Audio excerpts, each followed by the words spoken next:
స్వాగతం. ఒక మనిషి తన సర్వస్వం కోల్పోయినప్పుడు, అంటే పూర్తి శూన్యంలో ఉన్నప్పుడు, ఆశ ఎలా పుడుతుంది? అసలు పుడుతుందా? మ్మ్. ఈ రోజు మనం రూతు గ్రంథంలోని మొదటి అధ్యాయాన్ని ఆధారం చేసుకుని ఈ ప్రశ్నకు సమాధానం వెతకబోతున్నాం.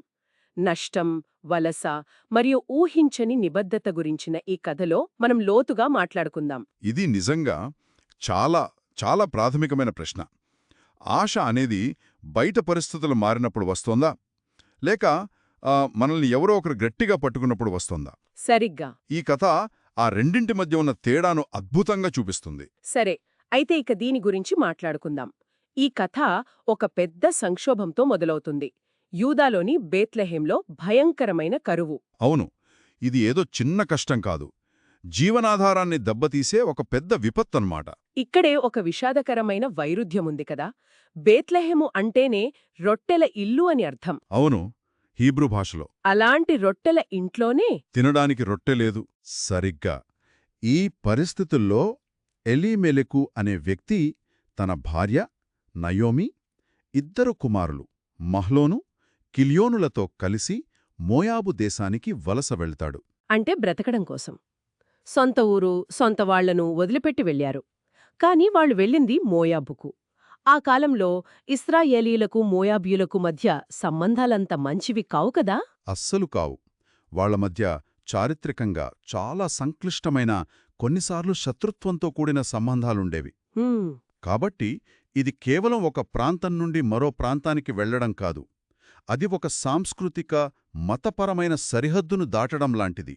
కథలో వారిని ఎఫ్రాతీయులు అని ప్రత్యేకంగా ప్రస్తావించారు. ఓ అవునా. అంటే వారు తమ గుర్తింపును, తమ మూలాలను ఎంతగా గౌరవిస్తారో చెప్పడమన్నమాట. అలాంటివాళ్లు తమ అస్తిత్వాన్ని పణంగా పెట్టి ఒక పరాయి దేశానికి వెళ్లారంటే పరిస్థితి ఎంత తీవ్రంగా ఉందో మనం అర్థం చేసుకోవచ్చు. మోయాబులో ఒక కొత్త జీవితం, కనీసం బ్రతుకు తెరువు దొరుకుతుందని వెళ్లిన వారి ఆశలు అడియాశలయ్యాయి. అవును, విషాదం వారిని వెంటాడింది. మొదట కుటుంబ పెద్ద నయోమీ భర్త ఎలీమెలెకు చనిపోతాడు. ఇది ఆ కుటుంబానికి మొదటి పెద్ద దెబ్బ. ఆ తర్వాత కథ 10 ఏళ్లు ముందుకు వెళ్తుంది. ఆ సమయాల్లో ఆమె ఇద్దరు కుమారులు మోయాబు స్త్రీలైన ఓర్పా, రూతును పెళ్లి చేసుకుంటారు. అంతా కాస్త కుదుటపడింది అనుకునే లోపే కథలోని అత్యంత వినాశకరమైన సంఘటన జరుగుతుంది. ఆమె ఇద్దరు కుమారులు కూడా చనిపోతారు.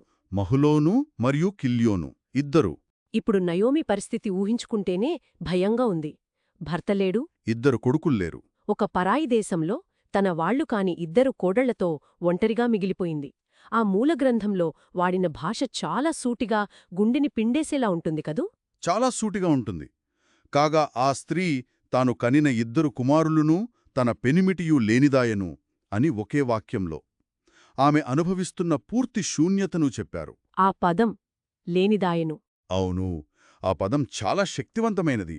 ఆమె కేవలం ఒంటరిగాదు, ఆమె అస్తిత్వమే ప్రశ్నార్థకంగా మారింది. ఎందుకంటే ఆనాటి పితృస్వామ్య సమాజంలో ఒక స్త్రీకి భర్త లేదా కుమారులు ఒక రక్షణ కవచంలాంటివాళ్లు. సామాజిక గుర్తింపు, ఆర్థిక భద్రత అంతా వాళ్లే. అంతా వాళ్లే. ఇప్పుడు నయోమికి ఆ రెండూ లేవు.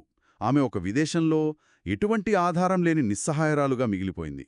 ఈ పూర్తి నిస్సహాయ స్థితిలోనే ఆమెకొక వార్త అందుతుంది.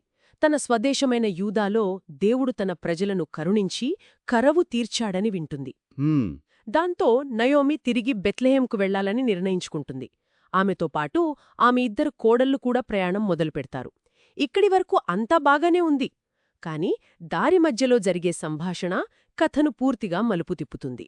అవును, దారి మధ్యలో నయోమి ఆగి ఒక కఠినమైన, కాని ప్రేమతో కూడిన నిర్ణయం తీసుకుంటుంది. ఆమె తన కోడళ్లను వారి తల్లుళ్ళిళ్లకు తిరిగి వెళ్ళిపోమని కోరుతుంది. ఇది నాకు చాలా ఆశ్చర్యం కలిగిస్తోంది. ఆ కాలంలో తోడుగా ఉండటానికి ఎవరైనా కావాలని అనుకుంటారు కదా. అలాంటిది ఉన్న ఇద్దరు తోడూను కూడా ఆమె ఎందుకు వెనక్కి పంపాలనుకుంది? మంచి ప్రశ్న. అది కేవలం జాలి కాదు. కాదా? కాదు. అందులో ప్రేమ, వాస్తవికత మరియు తీవ్రమైన నిరాశ అన్నీ కలగలిసి ఉన్నాయి. ముందుగా ఆమెలోని ప్రేమను చూద్దాం. ఆమె వారిని శపించడం లేదు, పైగా ఆశీర్వదిస్తూ, చనిపోయిన వారి ఎదలను, నా ఎడలను మీరు దయచూపినట్లు యెహోవా మీ ఎడల దయచూపునుగాక.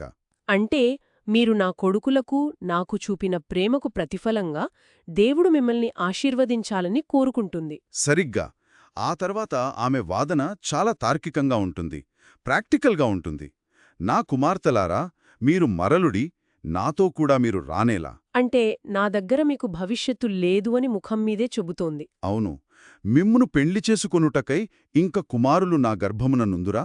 తనకు మళ్లీ పెళ్లి చేసుకుని పిల్లలని కని వాళ్లు పెద్దయ్యే వరకు వీరు వేచి ఉండటం అసాధ్యమని వివరిస్తోంది. కాని ఆమె వాదనలో అత్యంత ముఖ్యమైన భాగం ఆ తర్వాత వస్తుంది. యెహోవా నాకు విరోధి ఆయెను అంటోంది. ఓ నా జీవితంలో జరిగిన ఈ విషాదాలన్నింటికీ దేవుడే కారణం, దేవుడే నాకు వ్యతిరేకంగా ఉన్నాడు అని ఆమె బలంగా నమ్ముతోంది. అలాంటి దేవుడి శాపం ఉన్న తనతో పాటు భవిష్యత్తు లేని ఈ ప్రయాణంలో తన కోడళ్లను భాగం చెయ్యడం ఆమెకిష్టం లేదు. సరిగ్గా. ఇది ఆమెలోని ప్రేమను, అదే సమయంలో ఆమె అనుభవిస్తున్న తీవ్రమైన వేదనను చూపిస్తుందన్నమాట. ఆ మాటలు విన్న తరువాత ఓర్పా, రూతు ఒక నిర్ణయం తీసుకోవలసిన పరిస్థితి ఏర్పడింది. ఒకవైపు వాళ్ల పుట్టిల్లు, వాళ్ల ప్రజలు, వాళ్లకు తెలిసిన జీవితం. మరోవైపు భవిష్యత్తు లేని దేవుడే కైవిట్టాడని నమ్ముతున్న అత్త. ఇది చాలా కఠినమైన ఎంపిక. నిజంగా కఠినమైనది. కథలో చెప్పినట్లు వారు ముగ్గురూ ఎలుఎత్తి ఏడ్చిరి. ఆ కన్నీళ్ల తరువాత ఓర్పా ఒక నిర్ణయం తీసుకుంది. తన అత్తను ముద్దు పెట్టుకుని వీడ్కోలు పలికింది. ఆమె తన జనుల యొద్దకును, తన దేవుని యొద్దకును తిరిగి వెళ్ళిందని కథలో స్పష్టంగా ఉంది. అవును, ఆమె నిర్ణయం పూర్తిగా అర్థం చేసుకోదగినది. అది తార్కికమైనది, సురక్షితమైనది. భవిష్యత్తును వెతుక్కుంటూ వెళ్ళింది. ఆమెను తప్పుపట్టడానికి ఏమీ లేదు. కాని రూతు మాత్రం భిన్నమైన నిర్ణయం తీసుకుంది. కథలో ఉన్న చిన్న పదం చాలా శక్తివంతమైనది. రూతు ఆమెను హత్తుకొనెను. ఆ పదం హీబ్రూలో దబక్ అంటే అతుక్కుపోవడం, గట్టిగా పట్టుకోవడం అనే అర్థం. ఆమె కేవలం ఉండిపోలేదు, తన అత్తను వదిలిపెట్టనని నిశ్చయించుకుంది. ఓర్పా నిర్ణయం తీసుకున్న తర్వాత రూతు కూడా అదే దారిలో వెళుతుందని నయోమి నిజంగా ఆశించిందా? లేక ఇది రూతు నిబద్ధతకు ఒక చివరి పరీక్ష? అద్భుతమైన ప్రశ్న. బహుశా రెండూ కావచ్చు. నయోమి తన చివరి ప్రయత్నంగా, ఇదిగో నీ తోడికోడలు తన జనుల యొద్దకునూ తన దేవుని యొద్దకునూ తిరిగిపోయినదే, నీవునూ నీ తోడికోడలి వెంబడి వెళ్ళుము అని చెబుతుంది. అంటే రూతుక్కూడా ఒక సులభమైన మార్గాన్ని చూపించడంలాంటిది. అవును, కాని రూతు సమాధానం ఈ కథకే కాకుండా మానవ నిబద్ధతకే ఒక నిర్వచనంలా నిలిచిపోతుంది. అవును, ఆ మాటలు ఎప్పటికీ మర్చిపోలేం. వాటిలోని భావోద్వేగం, నిశ్చయం అలాంటివి. రూతు ఇలా అంటుంది, నా వెంబడి రావద్దనియూ నన్ను విడిచిపెట్టుమనియూ నన్ను బ్రతిమాలుకొనవద్దు. నీవు వెళ్ళుచోటికే నేను వచ్చేదను, నీవు నివసించుచోటనే నేను నివసించెదను. నీ జనమే నా జనము, నీ దేవుడే నా దేవుడు. నీవు మృతిబొందుచోటను నేను మృతిబొందెదను, అక్కడనే పాతిపెట్టబడెదను. చివరిగా మరణము తప్ప మరి ఏదైననో నిన్ను నన్ను ప్రత్యేకించిన ఎడల యెహోవా నాకు ఎంత కీడైనా చేయునుగాక. ఒక్క క్షణం ఆగుదాం, ఈ మాటల లోతును అర్థం చేసుకుందాం. ఇది కేవలం అత్తపై ఉన్న ప్రేమతో చెప్పిన మాటలు కాదు. ఇది తన పూర్తి గుర్తింపును మార్చుకుంటున్నట్లు చేసిన ప్రమాణం. 4 స్థాయిల్లో ఆమె తనను తాను నయోమికి అంకితం చేసుకుంటోంది. 1 భౌగోళికంగా, నీవు వెళ్ళుచోటికే నేను వచ్చెదను. 2 కుటుంబపరంగా, నీవు నివసించు చోటనే నేను నివసించేదను. 3 జాతీయంగా మరియు సాంస్కృతికంగా, నీ జనమే నా జనము. 4 అత్యంత ముఖ్యమైనది, ఆధ్యాత్మికంగా, నీ దేవుడే నా దేవుడు. సరిగ్గా ఈ విషయం నాకింతకు ముందు తట్టలేదు. చివరిగా ఆమె యెహోవా పేరుమీద ప్రమాణం చేయడం. ఒక మోయాబు స్త్రీ ఇశ్రాయేలీయుల దేవుడైన యెహోవా పేరుమీద ప్రమాణం చేయడమంటే అది మామూలు విషయం కాదుగదా. అస్సలు కాదు. అది ఒక విప్లవాత్మకమైన చర్య. మోయాబీలు కెమోషు అనే దేవతను పూజిస్తారు. రూతు తన దేవతను, తన ప్రజలను, తన దేశాన్ని, తన గతాన్ని అన్నింటినీ వదిలేస్తోంది. పూర్తిగా వదిలివేస్తోంది. కేవలం మాటగా కాదు, ఇశ్రాయేలీయుల దేవుడి పేరుమీద ప్రమాణం చేసి ఒక కొత్త నిబంధనలోకి అడుగుబెడుతోంది. ఇది తిరుగులేని నిబద్ధత.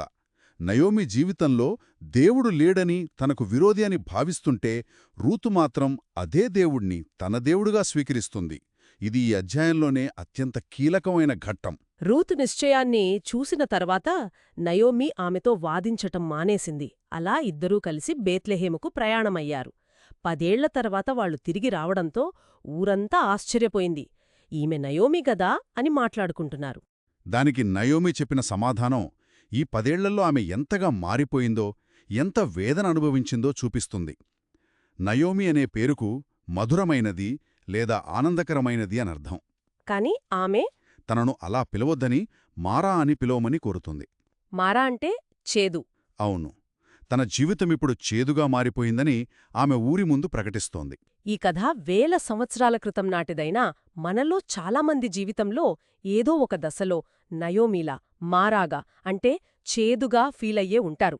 అందుకే ఈ కథ ఇప్పటికీ మనల్ని కదిలిస్తోంది. నిజమే, ఆమె ఆ చేదుకు కారణం కూడా దేవుడేనని చెబుతోంది. సర్వశక్తుడు నాకు చాలా దుఃఖము కలుగజేశాను. తన పరిస్థితిని ఒక్క వాక్యంలో వివరిస్తుంది. నేను సమృద్ధిగల దానునై వెలితిని, యెహోవా నన్ను రిక్తురాలినిగా తిరిగి రాజేశాను. అంటే నిండుగా ఒక పూర్తి కుటుంబంతో వెళ్లాను, కాని యెహోవా నన్ను ఖాళీగా, శూన్యంగా తిరిగి తీసుకువచ్చాడు. ఆమె బాధలో, ఆవేదనలో ఒక నిజాయితీ కనిపిస్తోంది. ఆమె తన బాధను దాచుకోవడం లేదు. ఇంతటి నిరాశ, చేదు అనుభవాల మధ్య కథ ముగిసిపోతుందాని అనిపిస్తుంది, కానీ చివరి వాక్యంలో ఒక చిన్న ఆశకిరణం కనిపిస్తుంది. వారు బేత్లెహేముకు యవలకోత ఆరంభంలో చేరుకున్నారు అనుంది. ఇది కేవలం ఒక కాలానికి సంబంధించిన వివరమా, లేక దీని వెనక ఏదైనా లోతైన అర్థముందా? ఇది చాలా ముఖ్యమైన వివరము. కథను రాసినవారు దానిని యాదృచ్ఛికంగా చేర్చలేదు. కోతకాలమంటే ఆ, సమృద్ధికి, కొత్త ఆరంభాలకు, దేవుని ఆశీర్వాదానికి చిహ్నం. ఓహో, నయోమి తన శూన్యాన్ని, తన చేదు అనుభవాన్ని మాత్రమే చూస్తున్నప్పటికీ కథ యొక్క నేపథ్యం వారి జీవితంలో ఒక కొత్త అధ్యాయం మొదలు కాబోతోందని సూచిస్తుంది. కథ ఇంకా ముగియలేదని మనకొక చిన్న హింట్ ఇస్తోందన్నమాట. అంటే ఆ యవలకోత అనే చిన్న పదం కథ యొక్క మొత్తం దిశను మార్చే ఒక సూచన. అద్భుతం. కాబట్టి మనం మొదట అడిగిన ప్రశ్నకు తిరిగి వద్దాం. ఈ అధ్యాయాన్ని చూస్తే నష్టం, శూన్యం, చేదు అనుభవాలే ప్రధానంగా కనిపిస్తాయి. అవును, నయోమి దృష్టిలో దేవుడు తనను పూర్తిగా విడిచిపెట్టాడు. ఆమె ప్రపంచమంతా చీకటిమయంగా ఉంది. కానీ ఆ తీవ్ర నిరాశ మధ్యలోనే కథలోని అసలైన ఆశాకిరణం కనిపిస్తోంది. సరిగ్గా. అది బయట పరిస్థితుల్లో వచ్చిన మార్పు కాదు. కరువు తీరిపోవటం వల్ల నయోమికి ఆశ రాలేదు. ఆమె ఇంకా తనను తాను మారా అనే పిలుచుకుంటోంది. నిజమైన ఆశ ఒక వ్యక్తి నుండి వస్తుంది. రూతు నుండి ఊహించని అసాధారణమైన ప్రేమ, విశ్వాసం, నిబద్ధత వ్యక్తమవుతోంది. ఏ లాభాపేక్ష లేకుండా కేవలం తన అత్తమీద ఉన్న నిబద్ధతతో, అనిశ్చితితో కూడిన మార్గాన్నెంచుకుంటోంది. ఇక్కడ మనం నేర్చుకోవాల్సిన మొదటి కీలక విషయమేంటంటే, తర్కబద్ధమైన నిర్ణయం ఎప్పుడూ సరైన నిర్ణయం కాకపోవచ్చు. అవును, ఓర్పా నిర్ణయం సురక్షితమైనది. కాని రూతు నిర్ణయం చరిత్రను మార్చేదిగా నిలిచింది. నయోమి తన శూన్యాన్ని చూస్తుంటే, రూతు ఆ శూన్యంలోనే ఒక వాగ్దానాన్ని చూస్తోంది. ఇదొక శక్తివంతమైన ప్రారంభం. జీవితంలో అట్టడుగున ఉన్న ఇద్దరు స్త్రీలు, ఒకరు చేదు అనుభవంతో, మరొకరు అచంచలమైన విశ్వాసంతో, కోతలకాలం మొదలవుతున్న సమయంలో ఒక ఊరికి తిరిగి రావడాన్ని మనం చూస్తాం. నష్టం నుండి ఆశకు దారితీసే ప్రయాణానికి ఇది నాంది పలుకుతోంది. ఇది మనల్ని మనం మొదట వేసుకున్న ప్రశ్నకు ఒక సంభావ్య సమాధానం వైపు నడిపిస్తోంది కదూ? ఖచ్చితంగా. జీవితంలో తీవ్రమైన నష్టాలు, శూన్యం ఎదురైనప్పుడు నిజమైన ఆశ ఎక్కడ నుండి వస్తుంది? కరువు తిరిగిపోవడం వంటి బాహ్య పరిస్థితుల మార్పు నుండి వస్తుందా? అది తాత్కాలిక ఉపశమనం ఇవ్వచ్చు. కానీ ఈ కథ మనకు చూపిస్తున్నదేమిటంటే, నిజమైన పరివర్తన చెందించే ఆశ మనల్ని ఎప్పటికీ విడిచిపెట్టనని ప్రమాణం చేసే మరొక వ్యక్తి యొక్క ఊహించని, అచంచలమైన నిబద్ధత నుండి వస్తుంది. రూతు యొక్క నిబద్ధతే నయోమీను నయోమీగా మార్చడానికి పునాది వేసింది. సరిగ్గా. బహుశా శూన్యం నుండి ఆశ పుట్టాలంటే దానికి నిబద్ధత అనే విత్తనం పడాలేం.